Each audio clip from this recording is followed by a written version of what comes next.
Hello everyone, আসসালামু আলাইকুম। সবাই কেমন আছেন? আশা করছি সবাই খুব ভালো আছেন এবং আপনাদের দিনকালগুলো খুব ভালো কাটছে।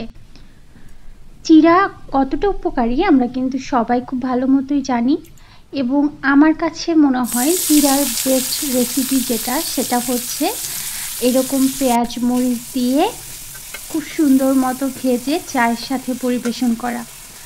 এখানে খুব সিম্পল একটা রেসিপি আমি শেয়ার করছি। এটা প্রায়ই সবাই করে থাকে, তারপরেও ভাবলাম যে যখন বানাচ্ছি আপনাদের সাথে শেয়ার করে ফেলি। সো প্রথমে আমি তেল দিয়েছি কড়াইতে এবং পেঁয়াজ মরিচ রসুন এগুলো দিয়ে খুব সুন্দর মতো লালচে রং করে নিয়েছি। এরপর চিড়াটা দিয়ে আমি সামান্য লবণ এবং সামান্য চিনি অ্যাড করছি। এটা স্বাদ মতো, আপনি আপনার ইচ্ছা মতোই এটা অ্যাড করবেন। আমি তেলটা খুব সামান্য দেওয়ার চেষ্টা করেছি, কারণ বেশি তেল দিলে এই চিড়ার যে ক্রিস্পি ভাবটা এটা থাকে না। সো এই তো রেডি হয়ে গেল। এটা খুব চটজলদি বানানো যায় এবং পরিবেশন করা যায়। সো আমি এটা একটা বক্সে উঠিয়ে রাখছি, যখন প্রয়োজন হবে আমি এখান থেকে নিয়ে পরিবেশন করব। সবাইকে ভিডিওটি দেখার জন্য ধন্যবাদ।